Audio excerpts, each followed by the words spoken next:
The views expressed and the opinions given by the individual host and their guests do not necessarily reflect those of ParaX, its affiliates, or its sponsors.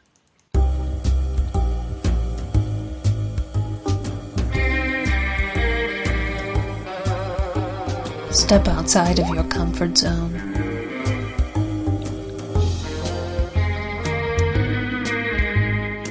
See the world with a whole new perspective. Join us and experience the unexplained on the Paranormal View. And welcome everybody right here to the Paranormal View on the ParaX Radio Network. I want to thank everyone for being with us tonight. Those in the chat room and those listening from around the world. We appreciate all of you. If you are listening from somewhere else other than here in the chat room and you'd like to join the people, you can go to the ParaXRadioNetwork.com and just follow the buttons to join, and you'll be right in with all these wonderful people. And you'll be able to interact with them and ask questions through us of our guest. So with that, I want to welcome everyone. Tonight we have with us Barbara Duncan. Maybe. I'm here. I'm cutting and pasting. Cutting and pasting. And we have with us Jeffrey Gould. Hello, hello. And of course we have tonight a great guest and one of our favorites, and pretty much you might say one of our own. And so I'm going to let Jeff introduce our guest tonight. Yes, well, our returning guest tonight is one and only Kat Klockow. She's a paranormal investigator, multiple book author, popular manga artist, and former Paranormal View co-host. Yay! Her books include, but are not limited to, Haunted Hoosier Halls, Indiana University, and Ohio's Haunted Crimes, and exploration of 10 haunted crime scenes. And now she has her new comic book and or graphic novel, however you want to look at it, Cincinnati Cabinet of Curiosities. So welcome back, Kat Klockow. Yay! What color is your hair tonight? It is green. It is green, yeah. It is green for Halloween. Hello, everyone. I am Kat Klockow, and I am back. The cat came back after 3 years. Yeah, we missed her. Did you? Yes, My of snarky course. comments. No, we all we missed you. You started out on this new venture tonight. Yeah. Are you using? Well, I guess this isn't a jump off thing for it, but you wanted to get this out before you had the Kickstarter, so we're glad to have you on. And I guess going to be talking about the Cincinnati Cabinet of Curiosities, and I'd like to know exactly what is your title with this, and how did you get affiliated with the project? Okay, so I am here tonight to share the glorious news about our current project, the Cincinnati Cabinet of Curiosities anthology comic book. So what myself and a couple of other fellow Cincinnati authors and Northern Kentucky illustrators, we used to, well, one, we really love ghost stories, so we wanted to share the Cincinnati regional ghost stories. So way back when, in even early 2020, when we could still see each other face to face, we used to meet up every single month for what we call drink and draws, which we would go to different establishments, but basically, since being illustrators and comic book writers is very solitary work, actually, we don't go to an office. We have our own studios. We don't really see other people unless we choose to leave the house or our studio. So these drink and draws were an opportunity for us to take our work, have other people kind of give us their constructive criticism of whatever we were doing. And also we would just kind of lay back and go, hey, what's going on? Like, shoot the breeze, basically. So because I've written 2 haunted history books, whenever I would introduce myself to new artists and new people, I'd be like, hey, I also wrote these interesting things. So we'd share ghost stories. And from there, all of us had so many different ghost stories to share, we decided that it sounded like a great idea, and it is a great idea, to share Cincinnati's regional ghost stories and urban legends and creepy creatures. So that's where the Cincinnati Cabinet of Curiosities came to be. We've been working on it since February of this year. It now has a Kickstarter. And it is one of the projects we love by Kickstarter under the Fresh tab. If you go to Kickstarter.com, you can find us. I'm sure we will put the link up for the Kickstarter. We are about halfway to our goal, and our goal is to actually just be able to print the books and then be able to print all the working artists that worked on this, so that, because it's been a difficult year for everyone, us in entertainment especially, we're creating new content, and I know, speaking for myself, all my conventions were canceled, so I don't have that income coming in. So that's what this comic book is really trying to make up for all of that. But also, we really love ghost stories and wanted to share them with everyone in the area. So we have 6 different stories. We have the Loveland Frogman, which is well known internationally, Loveland Castle, Satan's Hollow in Blue Ash, Cincinnati Music Hall, Sedumsville Rectory, and Mermaids of the Ohio River. Now, I hadn't heard of the one in Blue Ash, Satan's Hollow. Oh, really? Yeah, I haven't heard of that one. Oh, yeah, that one is an interesting one. And I want to also note, I am the editor of the entire comic book, and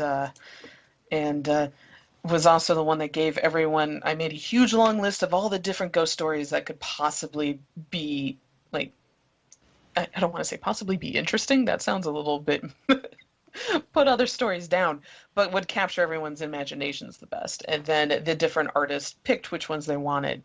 So we tried to get a nice balance of creepy creatures, urban legends, and ghost stories. So going with Satan's Hollow, this is an interesting story. Christina Wald, who is also our social media manager, tackled this story in a humorous way, which I appreciate a lot. Basically, the gist of the ghost story goes that you can go into what is essentially his drainage pipe system in Blue Ash, Ohio. It's near a Kroger supermarket, and it's a hidden altar for Satan, and Satan worshipers will go there and do their black masses and have their sacrifices. And sometimes there was an actual human sacrifice, and there's a flaming skull that will basically protect the area, and this large shadow man that has been sighted stalking the entrance into Satan's Hollow. And if you get far enough, you'll actually get down into the depths of hell, and maybe you'll see Satan himself, and he'll come chasing you through the drainage system, and then you'll most likely get out and find you're next to a Kroger and a bunch of apartment buildings. But it is a very creepy story. Christina did a wonderful job balancing the creepiness of the story, the absurd history of the story, and then really reminding people, hey, don't go into drainage ditches and drainage pipes. That's not a smart idea, especially when it's raining, because it's dangerous, and it's also super illegal. It's on private property, and the Shadow Man, I really suspect, is probably local law enforcement. So coming after you for going into a drainage ditch. But it's a very popular urban legend. You hear different varieties of it throughout the city. Up in Indian Hill, you'll get a different story compared to Kenwood or even Blue Ash, which are neighborhoods right next to each other. So currently we're looking into a report of a death at this drainage site. So we'll see, and we'll report in on our podcast what our findings are at a future time. But Report of a death meaning what? So one of the ghost stories associated with it is that a young boy went in looking for Satan and died. And then there's also reports of the satanic human sacrifice. And so we're trying to find basically any record of any suspicious foul play around this area that could result in kind of this ghost story. It seems to be one of those ghost stories that also grew up through the satanic panic of the 70s and 80s. Mhm. So, and this drainage system, Christina went out there herself. It's not big. If you're like maybe someone my size, so I am a very short 5'2", maybe I can get a few feet into this thing, but most adults won't. Like, It really gets small very quick. So I'm not sure. So have you? It's really for middle schoolers. It's one of those dare you to go into this drainage ditch, middle schooler type thing. okay. Have you been up So- there and looked at it? I have not, but Okay. Christina has. Oh, okay. Is it- So what is the reference to Munchkinville? Oh, Munchkinville is so that is a different urban legend, yeah. but they get lumped together a lot. So Munchkinville is one that I'm going to admit I'm not quite as versed on, but basically it was this little miniature amusement park, and when I say miniature, it wasn't for like it's not made of miniatures, but the entire amusement park is made for like small children, or munchkins, as some people would say. And it closed down, but I think you can actually still visit the location and see some of the ruins of it. It was basically a children's playground that looks Wow. creepy. Now, according to Christina, when she went, there is an abandoned playground that's overgrown next to where Satan's Hollow is. So it was ripe for spooky photography. And it was probably closed down because I guess there's a public playground not too far away. So that one closed down in favor of the public one with the cooler slides. Now, this person that's in the chat room, CSW, is that Christina? That is most likely Christina. So, hey. There you go then. Yes, CSW of COC. Yeah, that's Cabinet of Curiosities. Okay. All right. Well, hello, Christina. Glad you dropped by to listen. Now, Yes. Are these stories the types of stories that's going to be in the comic book? Yes. Okay. And is anybody, they're just the stories that you put in there, or has anybody actually been around and looked them up or went to investigate them? So, except for Satan's Hollow, I've been to all these places. And, well, technically I haven't been to Vivi, Indiana, but I have been to the Ohio River on the Indiana coast. So, Okay. but, so yeah, that one of my roles as the editor was I created dossiers for every one of these locations. And basically, the artists and the writers chose which ones spoke to them the most. So Christina and I actually, back in March before the lockdowns happened here in Ohio, we went to the Loveland Castle and shot footage there, and by consequence also along the Little Miami River where the Loveland Frogman has been seen. So the two of us went there. Sedumsville Rectory, that particular chapter is based off of my personal experience investigating the location about 9 years ago now. And then I've also been, and many of us have been, to the Cincinnati Music Hall. So, and then, of course, the Mermaids of the Ohio River. That's the Ohio River. And this is based off of an 1894 Cincinnati Enquirer article that was written about suspicious creatures swimming around the Ohio River eating the not seashells, but the clams and the mussels that were at the bottom of the river.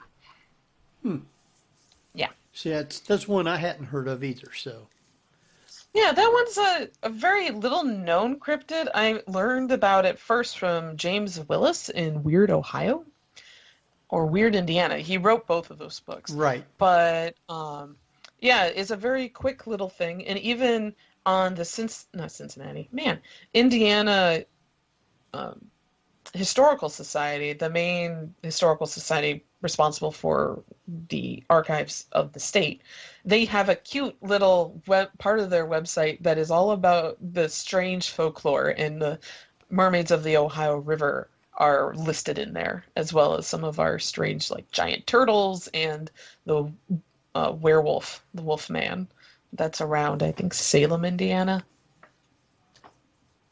Yeah, I think so. Yeah. He's kind of, the Wolfman's all over like southern Indiana. So, yeah, it's something not very well known.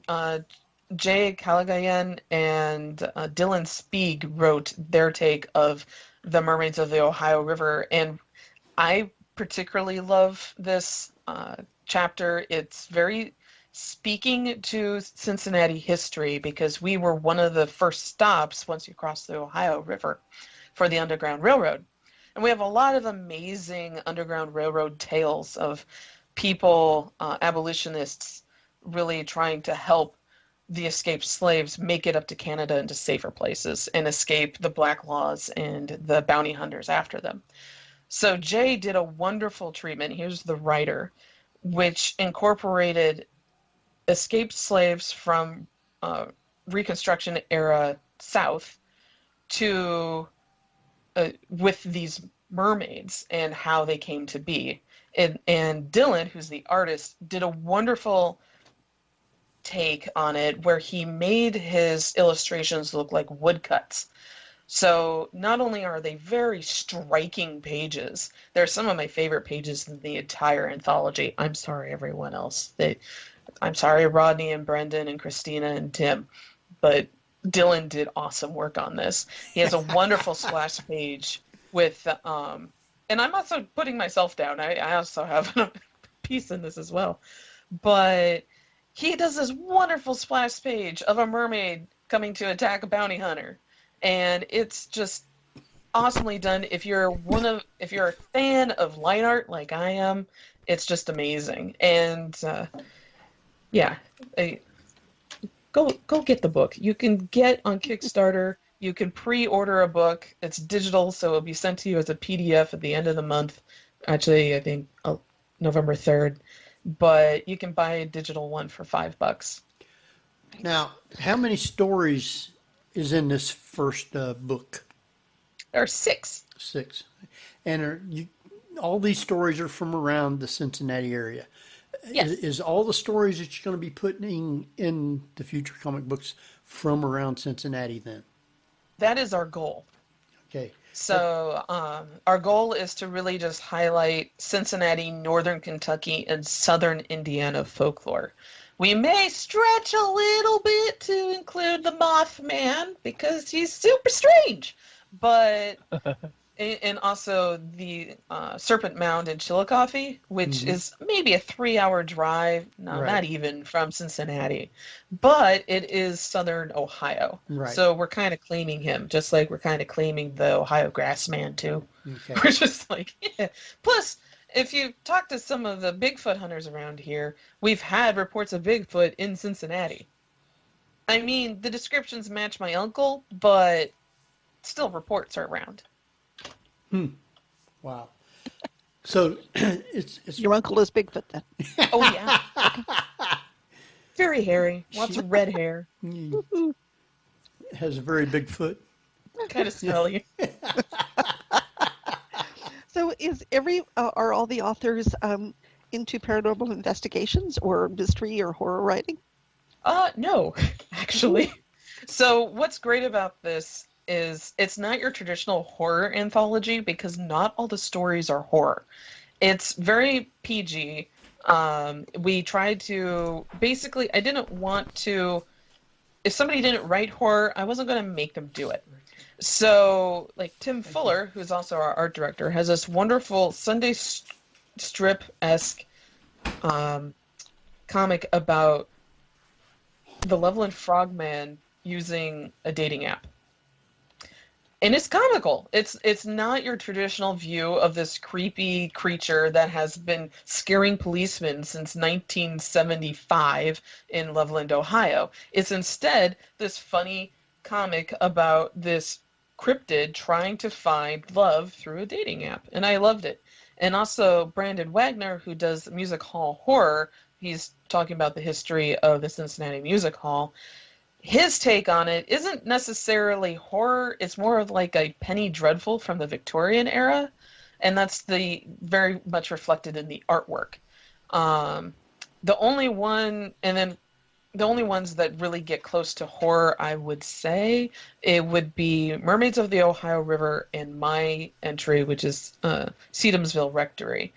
Those are more chilling stories that you would find from like a version of Tales from the Crypt, but not even like it's not straight up horror. There's no body horror. There's no cursing in it, no nudity. It's family friendly. Maybe not for real young kids, but if you got a curious middle schooler, it'll be fine. So it's basically trick or treat. Yes. Okay. I would call it like Goosebumps level, Okay.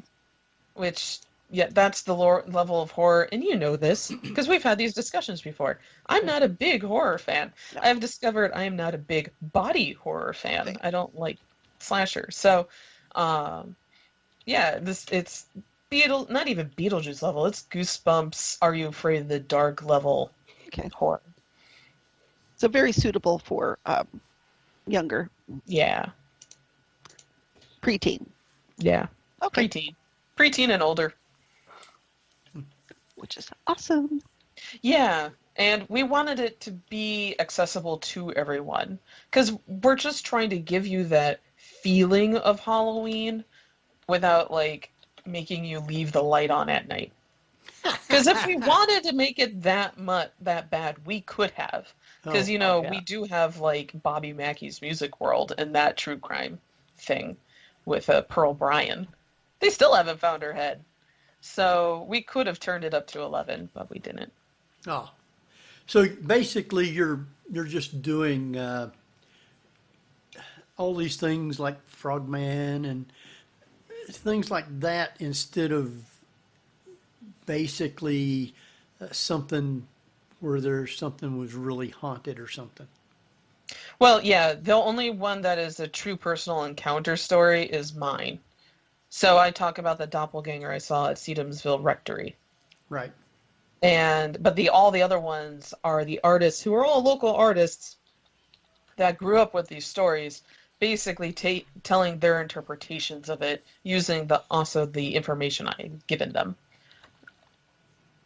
So like Rodney Fike, who wrote about the Loveland Castle, he has really fond memories as being a Boy Scout and staying overnight and doing camping trips around the castle and the grounds because it's the Right. Boy Scouts that currently maintain it. Right. And so when he had the opportunity to write about the ghost stories associated with it, he took it, and since he's a fan of the Twilight Zone, his particular chapter reads like an episode of the Twilight Zone.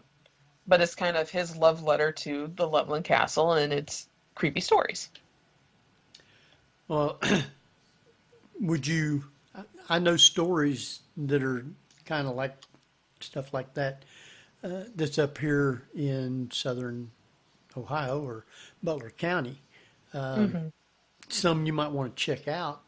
There's one about Rose Hill Cemetery, which is up on the hill, and you would take the road which turns into Dayton Street all the way down into town, but you can't do it anymore because they put in a 4-lane highway and chopped off part of the road. You have to go over to the highway back down and cut back over to Dayton Street.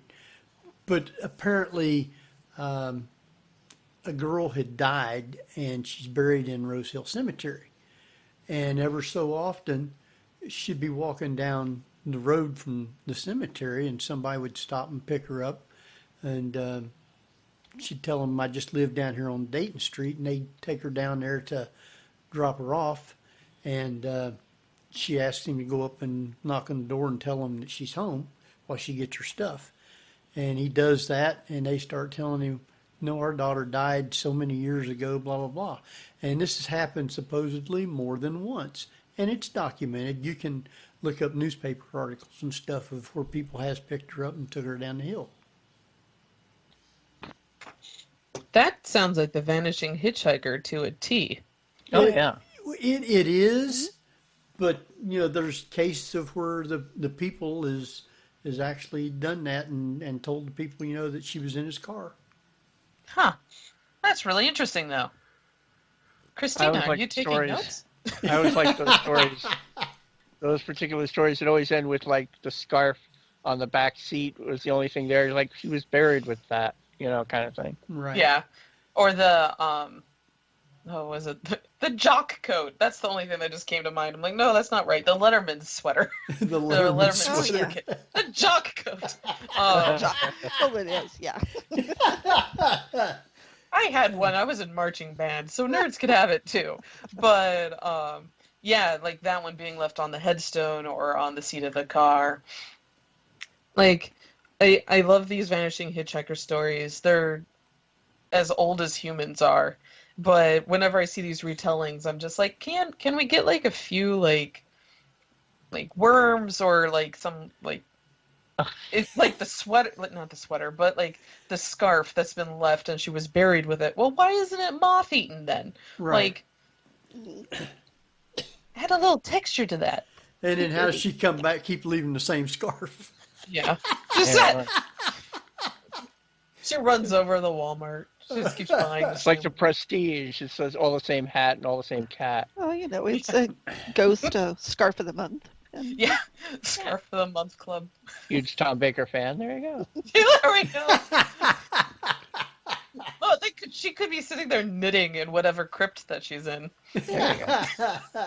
Nothing else to do, I guess. Yeah.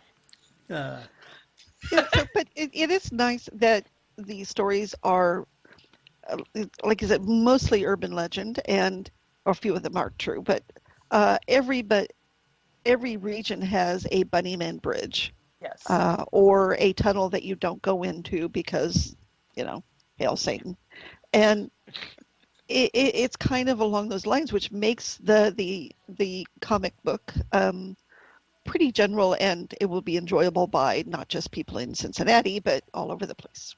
Yeah, like you get our own little flavor of it, and it doesn't taste like chili, everyone. It's okay. It's safe. But yeah, I love it from studying ghost stories and urban legends. Every location has its own little variant of it. Like Bloody Mary was really the one that I studied back in college many years ago now. And like I loved reading all the variants of Bloody Mary, from her take in Indianapolis versus I really love Detroit's take, where she comes at you with a knife. She's like, she's going to take you down from as soon as she gets through that mirror. And like Indianapolis was that she would just freak you out. But then you have her appearing in toilets down in South America, and she's blonde and will haunt you there. I don't think you're going to be blonde too long in the toilet. I'm just saying. No. Oh, we have a question in the chat room. Oh, before we jump off that question, I just want to, I don't know if you follow the weird stuff I post on Instagram, but there was one where this girl's in front of the mirror and she goes, Bloody Mary, Bloody Mary, Bloody Mary, and she goes, oh, and the next panel like, oh my goodness, and she looks down and there's a Bloody Mary drink. So she's all happy. Bloody But Mary it is drink. cool. Yeah. But yeah, I mean, some of these do lend themselves to a YouTube sort of comic They do. session. Yeah. Probably not. It would be, flip the page sort of thing and not live action animation, but still, Yeah. telling the stories would be a verbal audio book. Yeah. Would be really cool. Yeah. It would be. Cincinnati. Christina, take notes. Because like I have an animating software on my computer. Because remember, all of us are artists, Right. by trade. So and then storytelling's what we do. So yeah. Do you mean like flash animation or what Yeah, kind we of could do flash animation. Oh, okay. Really simple stuff like that. I do know some animators, just because a lot of animators will dip into comic book art if there isn't enough animation jobs because storyboard artists and doing your layouts for comics are really similar. So I know a lot who will work in both worlds on and off as work comes available. So, especially if they're freelancers. So, yeah. Like there's two artists that I follow. Was V. Brott and Anthony Holden. Both of them have been storyboard artists for all your major networks, but they also do some really wonderful comics, and you can find them on Patreon. But yeah. Now, I know, like you've got you're doing podcasts now, and Yes. You've got two. I think there's three of them up on the site that you can actually listen to, including the first one. And why don't you tell people if they want to go check those podcasts out, how they can go look at those later after the show? Yeah, so if you want to see all of our bright, shining faces, our podcast is done on YouTube. So you get to watch us as we were filming our podcasts. Yay! So our podcast, it's myself. I'm the host. I am Kat. Nice to meet you. We also have Christina Wald and Jen Kohler. And Jen is our researcher, and Christina is our producer. And we run Cincinnati Cabinet of Curiosities presents Hometown Haunts. You can find us if you just put us in a search engine on YouTube. Just say Cincinnati Cabinet of Curiosities. It will pull us up. We have a creepy little skull and a flower. That's our logo. That's for Corpse Flower Press.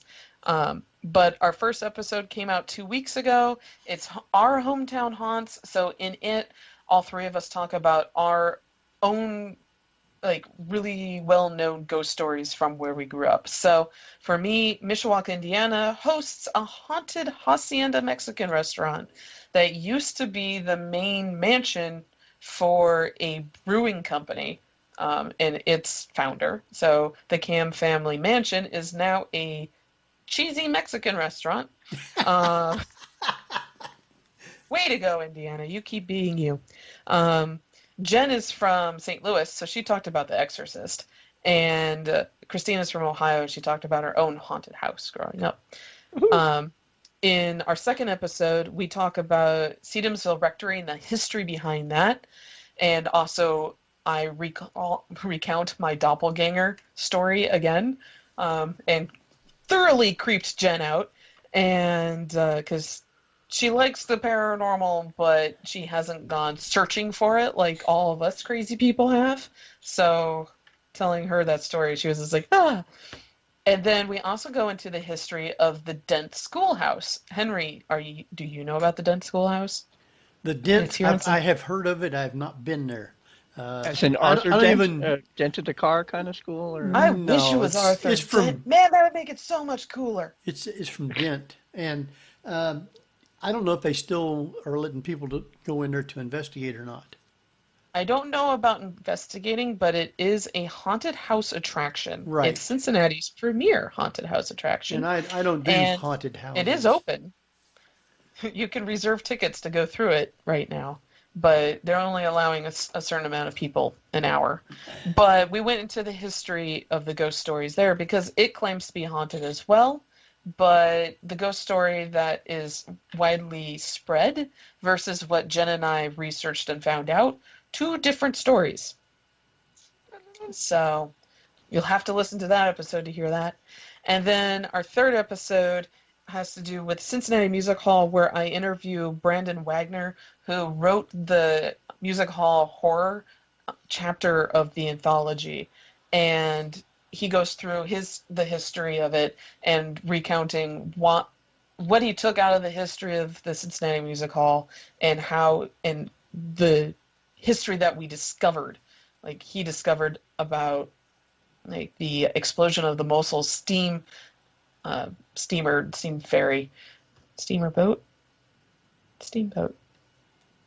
Sorry, yes, steamboat.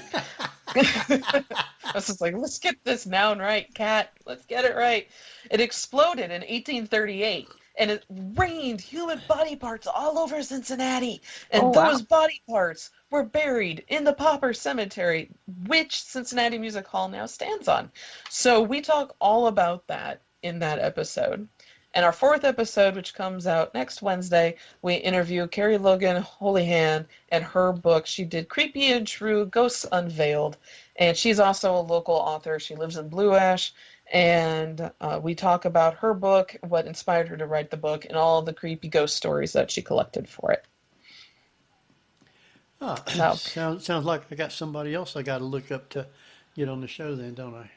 She is a wonderful speaker. She's a wonderful storyteller. She will fill up your time without any breaks. That sounds like a winner because I need a lot of people to talk.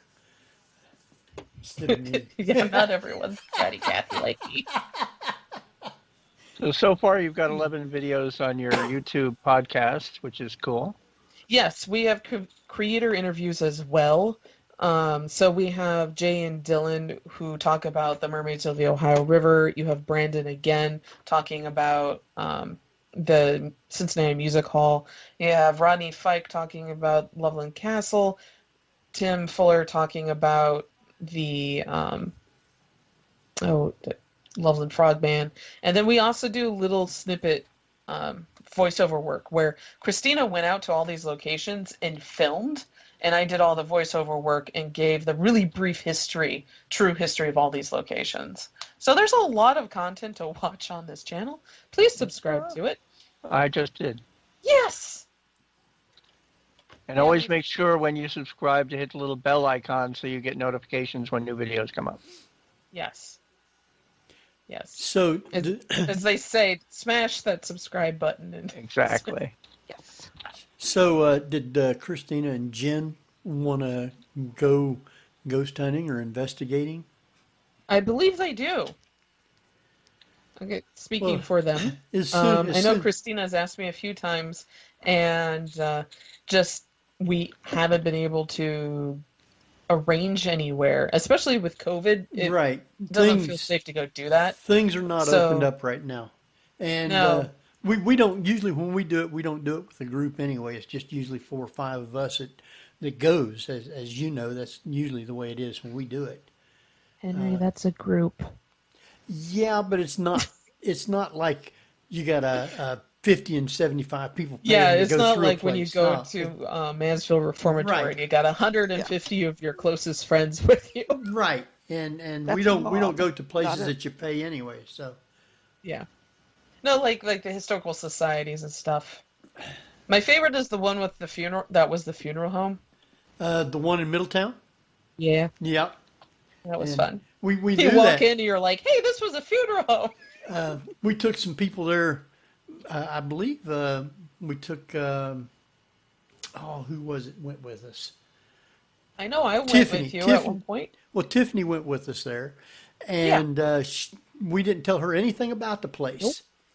And You didn't tell me anything about the place either. Well, true. We don't never tell you anything, and we don't tell her anything either.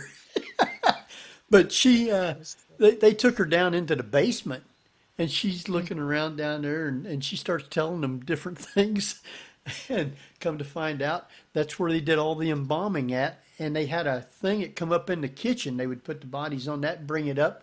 They'd take them around, put them up on the stage, and people would go up one side of the stage, cross, look at the body, and down the other side. And that was the way it was with the funeral home.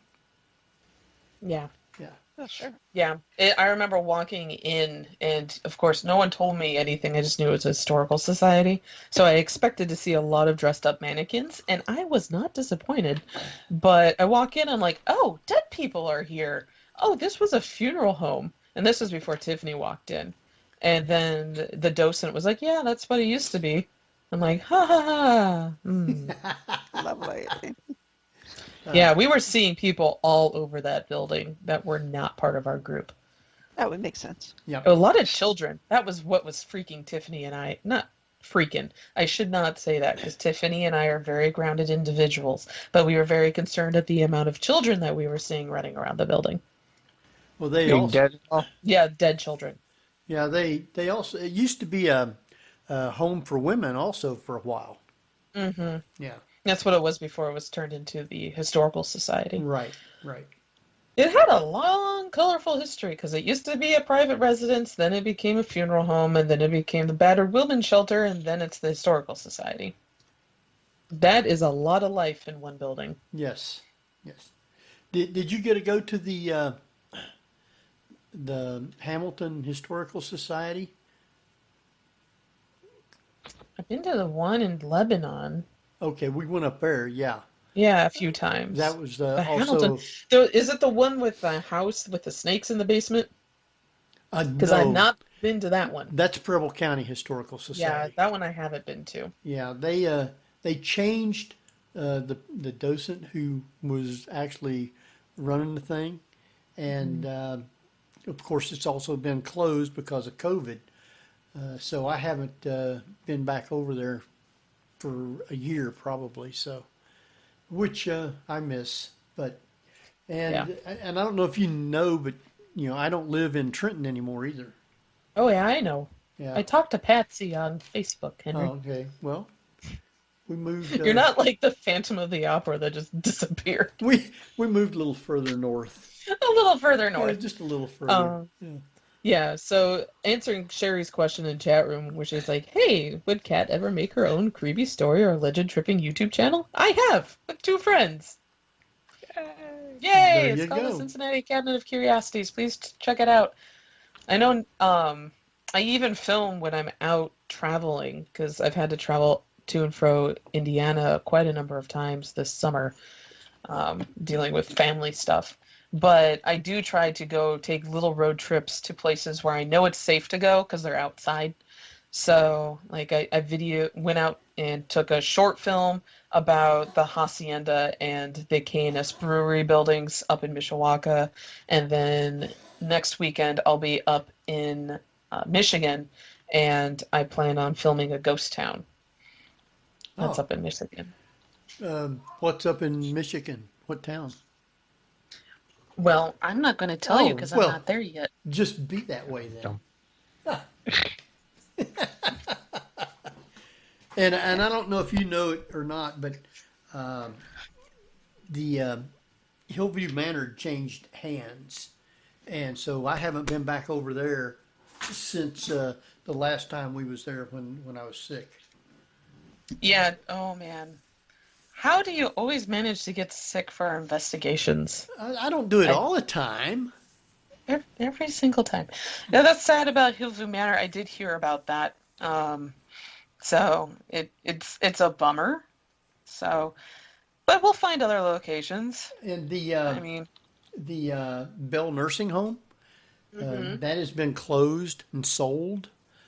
Supposedly, the fire department there in Kim Bolton is going to be buying it and making it into a fire department.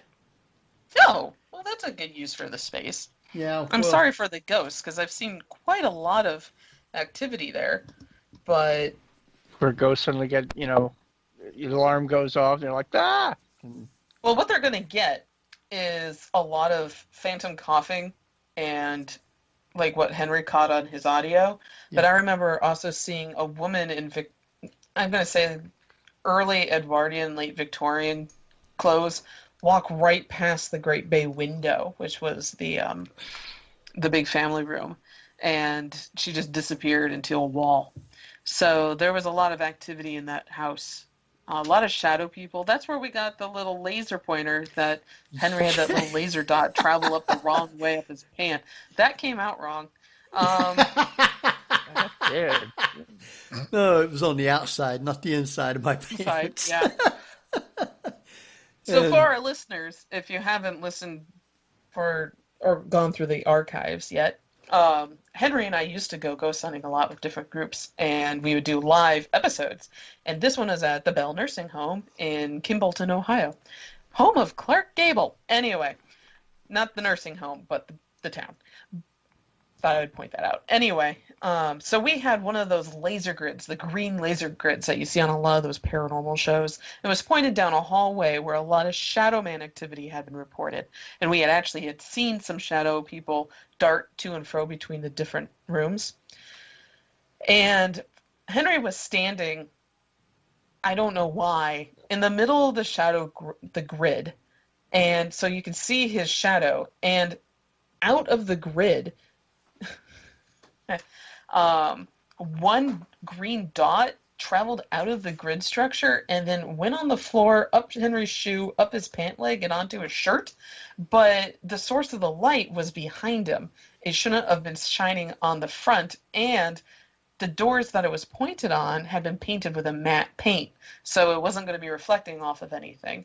For the life of us, we could not figure out what was going on.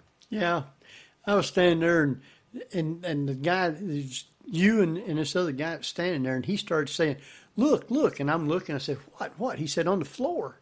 And I looked down. Here comes this green light coming right down the floor. I says, okay, what do? Do I run? What? I just stood still. You took it like a champ. I stood still, and Yep. it went halfway up my body and just stopped. And I don't Yep. know why. So None of us do. But Sherry does point out that you almost lost your cherry one time too in Gettysburg. oh God, And your nuts. oh God. Now you're going to have people wanting to know what in the world happened. And for that, I'm going to point you to all the Gettysburg episodes that Oh we've God, done, yes, where we did live episodes in Gettysburg many times. many times. But one of our great friends in Gettysburg is Mike G of Mr. G's Ice Cream.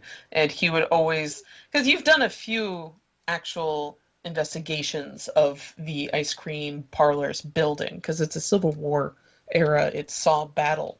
It had shrapnel shot into it during the Battle of Gettysburg.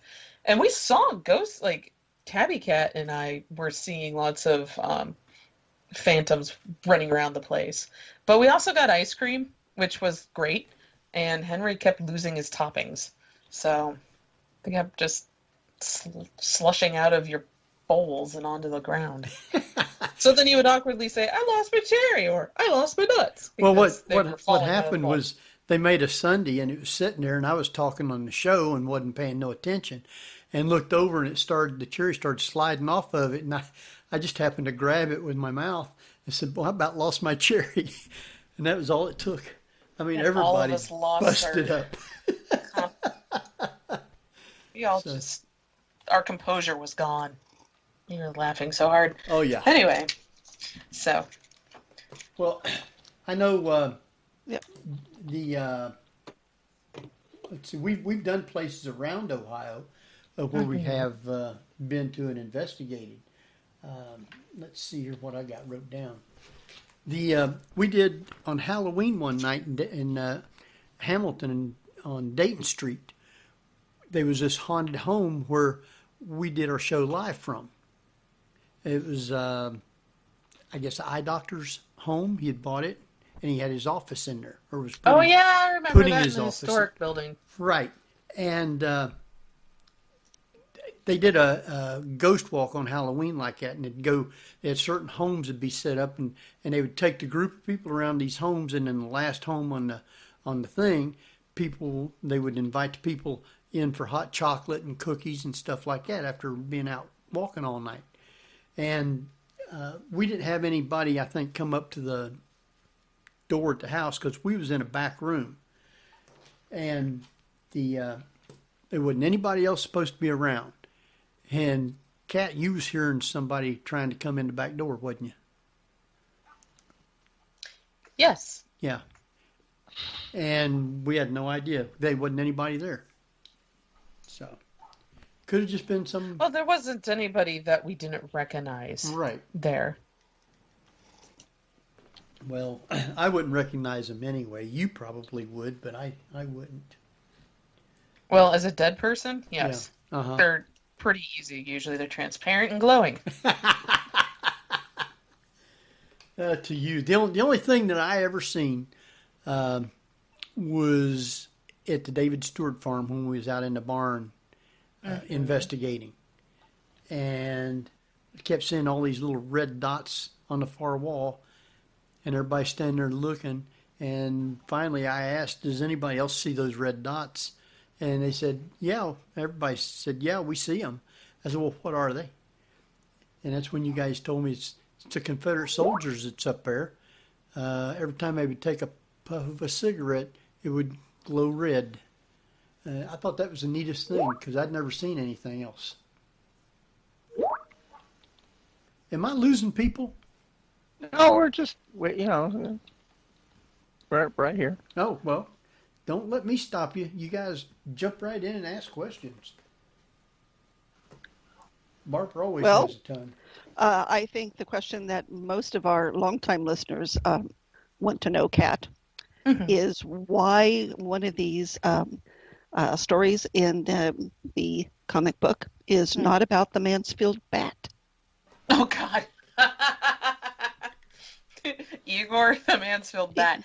Yep. I mean, to me, that would make the perfect Absolutely, yes. story. Yeah. Oh, man. You're We got a right. prayer. Well, Mansfield is quite a few. It's about 4 hours north of Cincinnati. So, also, it has been well written about, but I But can not the always bat. add it, but Not not the Igor. bat. I can always add it in our next issue because all the artwork has been completed for this issue. We do have a few surprises coming out next week as new levels on our Kickstarter, but the principal artwork is all done. And so I'll make a sticky note and put it into my issue 2 file and say I need to write about Igor or Igor. The Mel Brooks fan of me just showed up.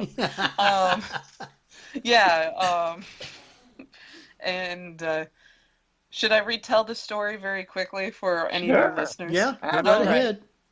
So I have been to Mansfield Reformatory several times. And on this particular time, I was investigating. And because I've been there enough, I know the layout without having to really use a flashlight, which is there's so much ambient light coming out from the actual penitentiary that's behind the old Mansfield Reformatory that you don't really need a flashlight to walk around if you know where you're going. So I had just finished escorting somebody out from the bullpen to the outside and coming back in and getting down to the bullpen, which is where the break room is. It's where the pizza was. I was hungry. And also the bathrooms that actually function in the building now and are not infested with spiders.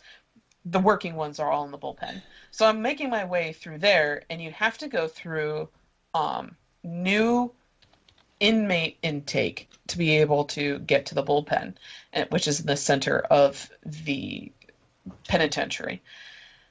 What the intake also has is no longer ghosts in this particular area, but a whole lot of bats.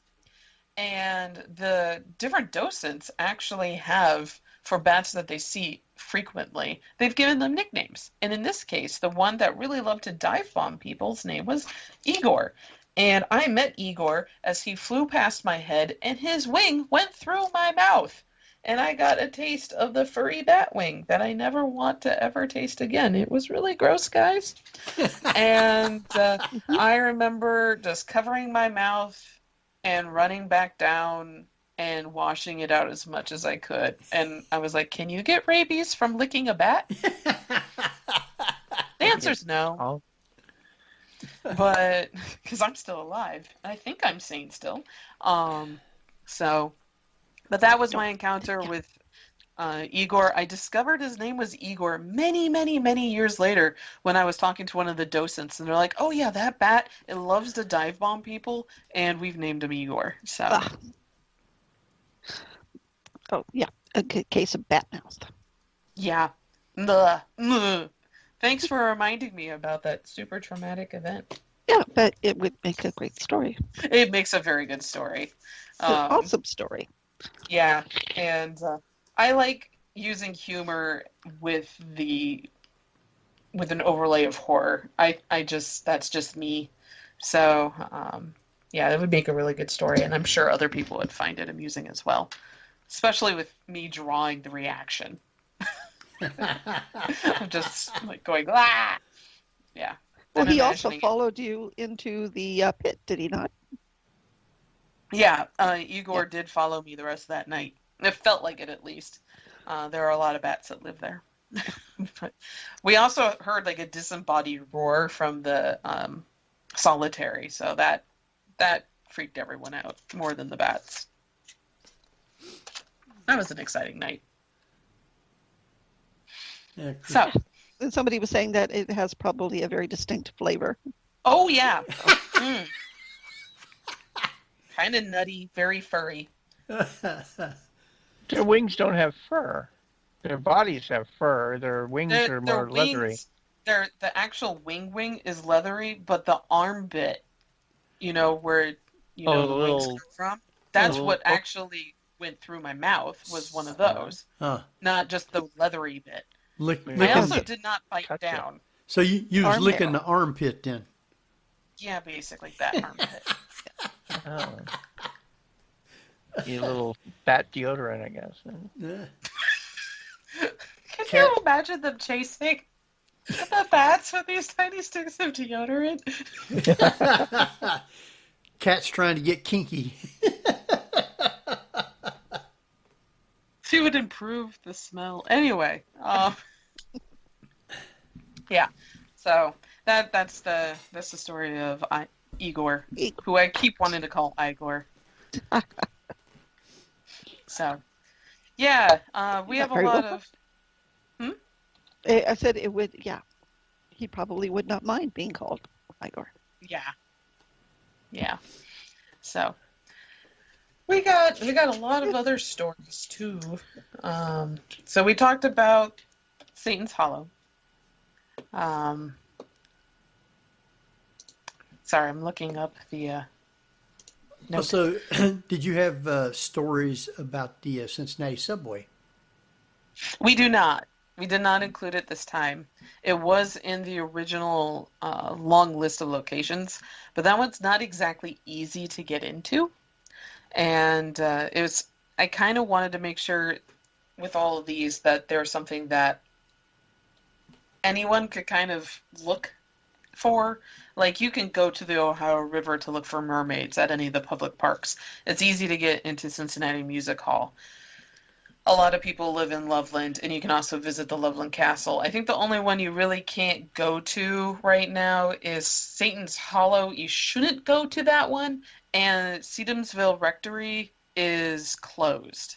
So those are the only two, but that didn't stop Christina from being able to go to the locations and take footage of the places, because she was our legend tripper extraordinaire in this project. So, have you gotten anything on the? I think there's a place, north of Cincinnati, where they made ammunition, an old ammunition factory. Oh yeah, that the King's Mills. Yeah, King's Mill. That's it. The munitions plant. Oh man, I forgot what the name of that one is. Yeah, we did not write about that. We can. Though the going to the location now is much more difficult because the property owners are not shy to call the police Right. if somebody they don't know is there. Plus, I think they're in the process of turning that into condos or something now, which sounds super healthy, but Oh yeah, like I really hope they clean that out. But yeah, we didn't write about that, though that does have a lot of ghost stories associated with it. So have you heard anything about the amusement park down on the river down there in Cincinnati, Coney Island? Not particularly, because the Twin Star roller coaster got moved up to Kings Island. So that one, it was Twin Star or Double Star. So that one is, oh man, I just forgot the name of it. Kings Island renamed it, but it's the two that race each other, and they're the old wooden ones, old wooden roller coasters.